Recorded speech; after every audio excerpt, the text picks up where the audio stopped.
Hello guys, welcome back to the channel. आज हम आपसे बात करने वाले हैं कंपोनेंट डायग्राम और डिप्लोयमेंट डायग्राम के बारे में। ठीक, ये दोनों लास्ट टॉपिक है यूनिट 2 के। ठीक, सबसे पहले देखते हैं हम कंपोनेंट डायग्राम के बारे में। कंपोनेंट डायग्राम क्या होता है?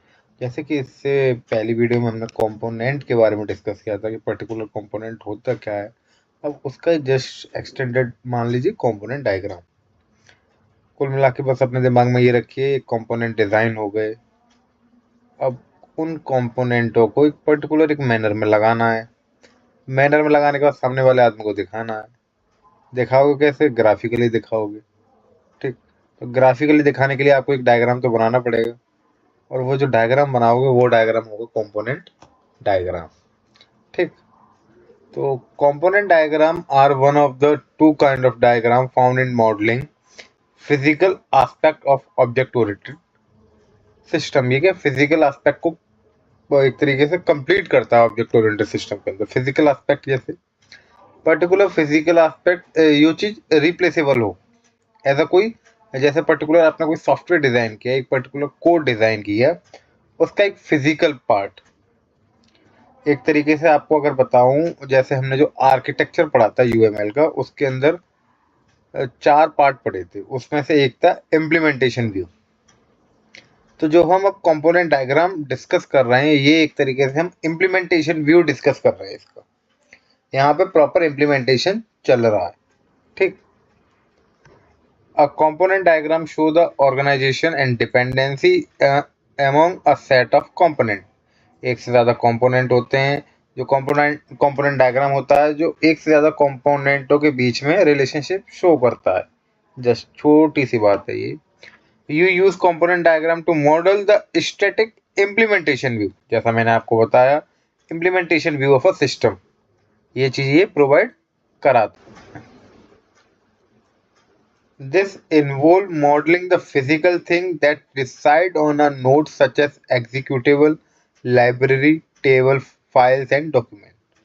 इसके अंदर क्या क्या इंक्लूड होता है? आपकी एग्जीक्यूटेबल फाइल्स होती हैं, EXE files, source code, library यानी कि एक तरीके से ना एक इनबिल्ट लाइब्रेरीज होती हैं, हम उनको इंक्लूड कर लेते हैं अपने कोड के अंदर, उसकी फंक्शनलिटी को ग्रैब करने के लिए, यूज करने के लिए अपने सॉफ्टवेयर के अंदर। ठीक, टेबल्स यानी कि डेटाबेस, फाइल्स एंड डॉक्यूमेंट, ये सारी चीजें। ठीक, component diagram are essentially class diagram that focus on a system component। essentially क्या होता है? Class diagram. ठीक, जो कि फोकस करता है प्रॉपर जो आपने सिस्टम डिजाइन किया है उसके कंपोनेंट पे। Component diagram are not only important for visualizing, specifying, documenting component-based system, but also constructing the executable system। ये आपका विजुअलाइजिंग, स्पेसिफाइंग और डॉक्यूमेंटेशन ही प्रोवाइड नहीं कराता। इसके साथ साथ इसका मेन काम है सबसे पहले एग्जीक्यूटिबल सिस्टम। ये सारी चीजें हमने बना दी, प्रॉपर डॉक्यूमेंट बना दिया, RSS बना, सॉरी SRS बना दिया। अब क्या एक उसको ऐसे लाइव सर्विस तो बनाओ जिसको कोई यूज कर सके। वही चीज है। ठीक है, किसके थ्रू? फॉरवर्ड और रिवर्स इंजीनियरिंग।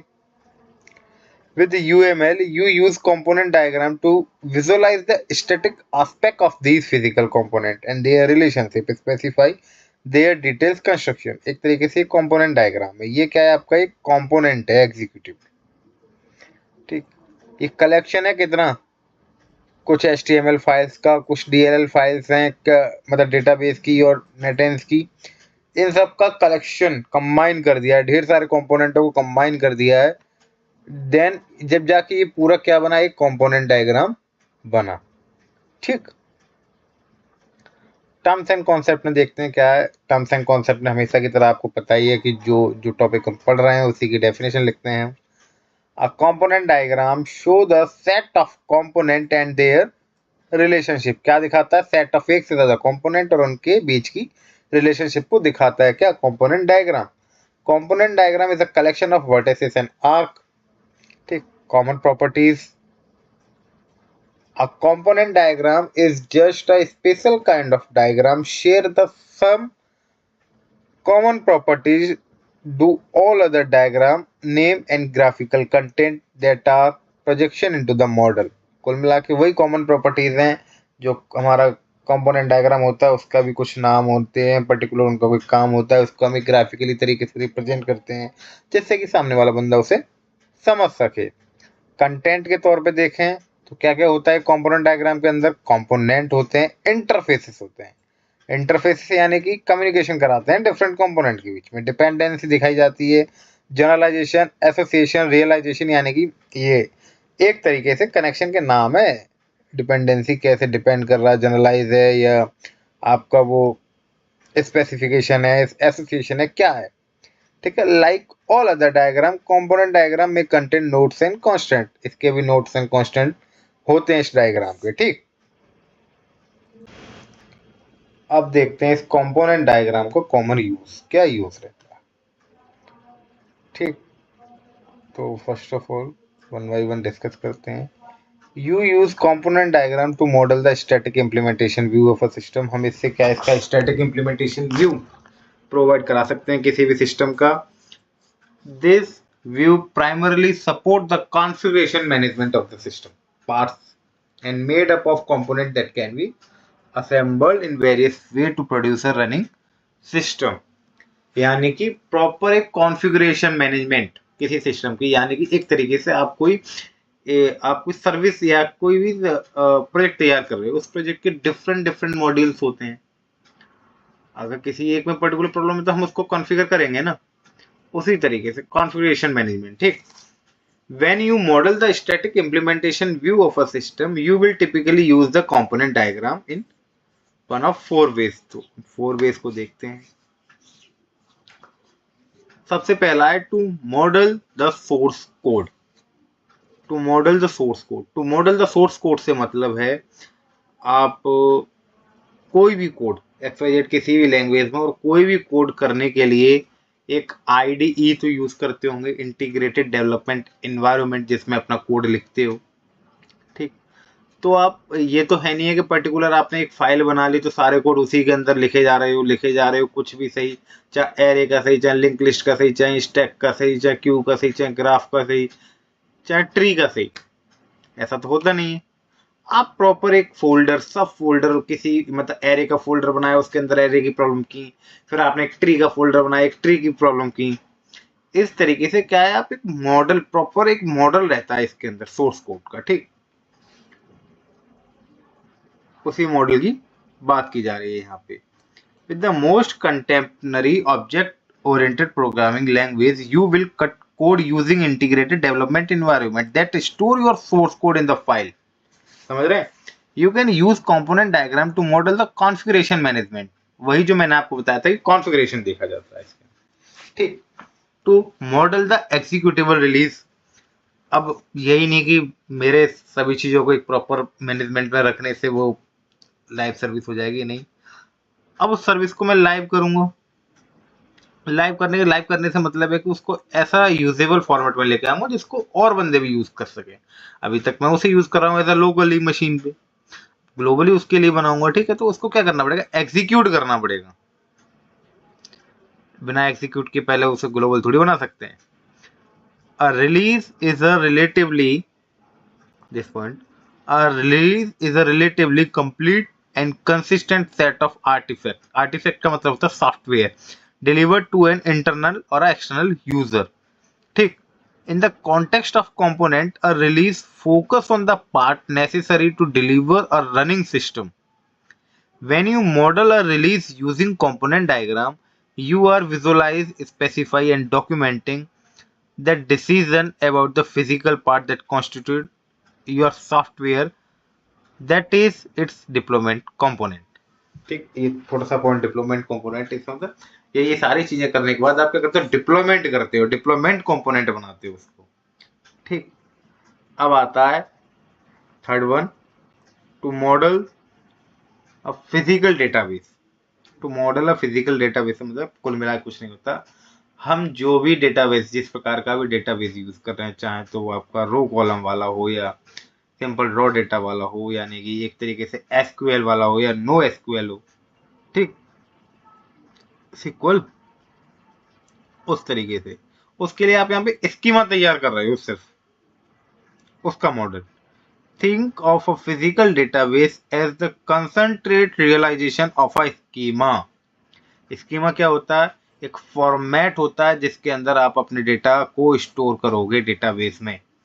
अगर ऐसा नहीं होता, अगर कोई एंट्री अगर आपने स्कीमा के अंदर कंसीडर नहीं की है, आप जबरदस्ती उसका डेटा फिल करते जाओ, ऐसा नहीं कर सकते हम, ठीक है ना। Living in the world of bits, schema in effect offer an API to persistent information. The model of a physical database represents the storage of that information in the table of a relational database or a basis of an object oriented database. यानी दोनों तरीके से हम उसको store कर सकते हैं, चाहे API persistent हो यानी कि API के थ्रू डेटा आ रहा हो या किसी और वे से। You use component diagram to represent these and other kind of physical database. ठीक। Last one, to model the adaptable system. To model the adaptable system, इसका मतलब होता है जैसे कि जो भी आपने कंपोनेंट तैयार किया है वो एडेप्टेबल अप्रोच का होना चाहिए। एडेप्टेबल अप्रोच का होना चाहिए मतलब कि एक तरीके से डायनेमिकली बिहेव करना चाहिए। ये नहीं कि विंडो पे कुछ और फीचर रिलीज कर रहा है, वो एंड्रॉयड पे कुछ और फीचर रिलीज कर रहा है, मैक पे कुछ और फीचर रिलीज कर रहा है। नहीं, एडेप्टेबल होना चाहिए। जिस वातावरण में डाल दो उसी वातावरण में ढल जाए आपका, ठीक है। Some systems are quite static. Their component enter the scene, participate in an execution and then depart. ठीक। Other systems are more dynamic, involving mobile agent or component that migrate for the purpose of load balancing और failure recovery। ठीक। तो ये complete रहा हमारा component diagram के बारे में। अब देखते हैं हम डिप्लॉयमेंट डायग्राम के बारे में। ठीक। This is the last topic of unit 2, deployment diagram. और डायग्राम की सीरीज में भी लास्ट डायग्राम है, क्योंकि अब तक हम पढ़ते आए हैं शुरू से लेके क्लास डायग्राम से लेके, सबसे पहला डायग्राम क्लास डायग्राम पढ़ा था, उसके बाद डिप्लॉयमेंट डायग्राम। कुल मिला के क्लासेस बन गई, सारी चीजें बन गई, उनका स्टेट देख लिया, कंपोनेंट देख लिया। अब लास्ट में फाइनल से डिप्लॉयमेंट तो कर ही दें, तो अब पढ़ेंगे हम डिप्लॉयमेंट डायग्राम के बारे में। तो ये deployment diagram are one of the two kinds of diagram used in modelling the physical aspect of object oriented system. A deployment diagram shows the configuration of a runtime processing node and the component that live on them. जो आपका deployment diagram होता है वो show करता है configuration को run time पे। किसके ऊपर? नोड के ऊपर। नोड से मतलब है हार्डवेयर के ऊपर, और हार्डवेयर से भी मतलब है कि सर्वर के ऊपर। ठीक। जहां पे आप अपनी सर्विस को लाइव करने जा रहे हैं किसी हार्डवेयर के ऊपर। ठीक। You use deployment diagram to model the static deployment view of a system। जैसे मैंने आपको बताया था कि आर्किटेक्चर ऑफ यूएमएल में हमने लास्ट के दो जो अभी पढ़ रहे हैं, इम्प्लीमेंटेशन व्यू और डिप्लॉयमेंट व्यू, ये वही चीजें पढ़ रहे हैं दोबारा से। ठीक। Fourth point, for the most part this involve the modeling topology of the hardware on which your system execute। ये मॉडलिंग टोपोलॉजी ऑफ हार्डवेयर से मतलब है कि जो हार्डवेयर का अरेंजमेंट है, हार्डवेयर का अरेंजमेंट, उस पे सिस्टम को कैसे एग्जीक्यूट करना है। ठीक है, वो भी ये रिप्रेजेंट करता है। Deployment diagram are essentially class diagram that focus on the systems node. ठीक है, डिप्लॉयमेंट डायग्राम एसेंशियली क्या होता है? क्लास डायग्राम, तो जो कि फोकस करते हैं system nodes, systems node, hardware की नोड पे। ठीक है, हार्डवेयर के सिस्टम पे। Deployment diagram are not only important for visualizing, specifying, documenting embedded client server and distributed system। इसके साथ साथ यानी कि इन तीनों चीजों के अलावा ये क्या है? डॉक्यूमेंटेड एम्बेडेड, यानी कि जो डॉक्यूमेंट आपको एम्बेडेड करने, ऐड करने। क्लाइंट सर्वर का इंटरेक्शन, और डिस्ट्रीब्यूटेड सिस्टम यानी कि कोई सर्वर डिस्ट्रीब्यूटेड वे में, रीजनल बेस पे डेटाबेस होता है। फिर आपका एक तरीके से मतलब कोई फाइल है, पहले रीजन में होगी यानी कि आपके जिले में, फिर आपके अब जिस राज्य से बिलोंग कर रहे हैं उसमें, फिर वो नेशनल लेवल पे इंडिया में, इस तरीके से ना डिस्ट्रीब्यूटेड सिस्टम। ठीक। एक ये डायग्राम दे रखा है डिप्लॉयमेंट डायग्राम को, देख लीजिए क्या है कि यहाँ कोई सर्विस थी, इस सर्विस को हमने डिप्लॉय किया है इंटरनेट से, मतलब सर्वर के थ्रू। एक डेटा है मॉडर्न बैंक का, बैंक जैसे आपका क्या है, आपने कोई यूपीआई वगैरह किया, आप देख रहे हैं कैसे ट्रांजेक्शन हो रहा है, किससे क्या हो रहा है। ये तो नहीं है कि सारा का सारा सारी की सारी इंफॉर्मेशन आपके मोबाइल के अंदर आके रख दिए, सर्वर पे ही है ना, सिर्फ आपको सर्वर के एक छोटे से पॉइंट से एक्सेस मिल रखा है काम करने का, ठीक, उस तरीके से। तो third one terms and concept. Terms and concept के अंदर वही जो हमारी डेफिनेशन होती है हम वही दोबारा से पढ़ते हैं। क्या? The deployment diagram is a diagram that show the configuration of a run time processing node and the component that live on them. Graphically, a deployment diagram is a collection of vertices and arc. ठीक। Common properties देखते हैं क्या है। A deployment diagram is just a special kind of diagram and share the same common properties as all other diagram. A name and graphical content that are projection into a model. When distinguish a deployment diagram from all other kind of diagram is its a particular content. कुल मिला के वही आपने एक चीज notice की होगी, कोई सा भी डायग्राम हमने पढ़ा, उनके मोटे पॉइंट यानी कि जो मेन हेडिंग है वो भी सबकी सेम, और काफी हद तक अप्रोक्स मैं कहूंगा 80% सबकी लैंग्वेज सेम। अगर थोड़ा बहुत मेन डिफरेंस अगर आपको क्रिएट करना है तो एक एक दो दो लाइनों में मेन डिफरेंस क्रिएट हो जाएगा, पर्टिकुलर कोई सा भी डायग्राम इलेबोरेट करने के लिए आ जाएगा। अगर आप इसी प्रकार से अपनी थ्योरी को डिलीवर करके आते हो पेपर के अंदर तो अच्छे नंबर मिलने को आपको चांसेस रहते हैं। यानी कि OSD में अधिकतर देखा गया है कि बच्चे मन चाहा जैसा लिखते रहते हैं, जो मन में आ रहा है वो लिख रहे हैं, लेकिन एक प्रॉपर फॉर्मेट में अगर आप लिख कर आते हैं तो वो ज्यादा इफेक्टिव रहता है। ऐसा नहीं बस याद है हाँ जी डिप्लॉयमेंट डायग्राम 3 पेज भर दिए, इसका कोई फायदा नहीं रहता। ठीक है, एग्जामिनर क्या करेगा, आपके अगर पॉइंट लिख रहे हैं तो उनको देखेगा क्या लिखा है बच्चे ने, ये नहीं कि आपने एक पैराग्राफ में सब कुछ लिख दिया, तो वो इफेक्टिव नहीं रहता। ठीक, तो इसकी स्ट्रेटेजी के ऊपर बाद में बात करते हैं कैसे करना। तो कंटेंट में देखते हैं क्या है। कंटेंट में नोड होंगे यानी कि हार्डवेयर होंगे, डिपेंडेंसी एंड एसोसिएशन रिलेशनशिप यानी कि हार्डवेयर सर्वर है, एक से ज्यादा सर्वर हो सकते हैं, उनके बीच की डिपेंडेंसी, उनके बीच की relationship. Like all other diagram, deployment diagram may contain nodes and constraint. Nodes and constraint है ना, उनके बारे में brief नोट रखना, इंफॉर्मेशन रखना, ये चीज होती है। Deployment diagram may also contain the component each of which must live on some node. ठीक। Deployment diagram may also contain package और subsystem। ठीक है, कॉमन यूज देख लीजिए, 3 ही इसके कॉमन यूज हैं।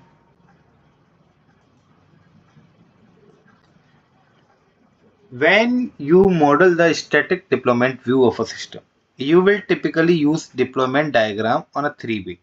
3 वे से हम यूज करेंगे। सबसे पहला क्या है, टू मॉडल एम्बेडेड सिस्टम। कैसा सिस्टम बनाएंगे हम, उसको एम्बेडेड सिस्टम बनाएंगे। एम्बेडेड से मतलब है an embedded system is a software intensive collection of hardware that interface with physical world. यानी कि कलेक्शन होगा वो सॉफ्टवेयर और हार्डवेयर का जो फिजिकल वर्ल्ड से इंटरेक्ट करेगा वो आपका। ठीक है, एम्बेडेड सिस्टम यानी कि इधर इसके अंदर आपको और सॉफ्टवेयर ऐड करना तो कोई दिक्कत नहीं है। ठीक, embedded system involve software that control device such as motor, actuator and display that in turn it control by external stimuli such as sensor input, movement and temperature. इसका बेस्ट एग्जांपल बताऊं आपको, आजकल जो डिजिटल वॉच आती है ना, वो कैसे वो पर्टिकुलर टाइम पे सेंसेशन करना और तुरंत रीडिंग देना, ये सारी की सारी चीजें पर्टिकुलर टाइम पे उनके अंदर कुछ मोटर भी होंगे, ये सारी चीजें काम करती फिजिकल यानी कि सॉफ्टवेयर और हार्डवेयर का कॉम्बिनेशन पर्टिकुलर टाइम पे, और ऐसा चुटकियों में रिजल्ट तैयार करना। ठीक, देन सेकंड है to model the client server system. Client server system में भी सेकेंड ईयर से स्टार्ट हो जाता है क्लाइंट सर्वर आर्किटेक्चर। बार बार पढ़ते हैं इस टॉपिक को, क्लाइंट सर्वर आर्किटेक्चर ऐसे करके बना देंगे, कुछ एक यहाँ पे बना देंगे, कुछ एक यहाँ पे बना देंगे, इनके बीच में कुछ एक रिक्वेस्ट रेस्पॉन्स साइकिल हो जाएगी। इस आर्किटेक्चर को बहुत बार पढ़ा जाता है, बहुत बार। फिर वही यहाँ पे थोड़ा सा दे दिया है client server system. A client server system is a common architecture focused on making a clear separation of concern between system user interface, system user interface यानी कि फ्रंट एंड, ठीक है, and system persistent data which live on server, backend के through जो information process होगी वो, ठीक। Client server system are one end that contain a distributed system require the make decision about network connectivity, client to server about the physical distribution of the system, software component across the node। ये सारी activity किसके through होती है? Node यानी कि एक hardware के through, backend के थ्रू। बैकएंड किस पे? सर्वर पे, ठीक। You can model the topology of system by using the deployment. Topology से मतलब एक पर्टिकुलर हम अरेंजमेंट यूज करते हैं इस चीज के लिए, ठीक। Last, to model the fully distributed system. At the other end of the continuum of distributed system are those that are widely, if not globally, distributed, typically encompassing multiple level of server। यानी कि server यानी कि जो आप data store कर रहे हो multiple level पे अब आपका डेटा स्टोर हो रहा है। आपने क्या है, आपने तो गूगल ड्राइव का एक्सेस लिया, वहां पे अपने डेटा आप समझ रहे हैं, सिर्फ जो 15 GB वाला एक्सेस है वहां पे अपना डेटा स्टोर किया। तो डेटा सेंटर में जाके स्टोर होगा ना वो डेटा, लेवल होती है डेटा सर्वर की, ठीक। उस तरीके से डिस्ट्रीब्यूटेड सिस्टम को यूज करना किसके अंदर? डिप्लॉयमेंट डायग्राम के अंदर।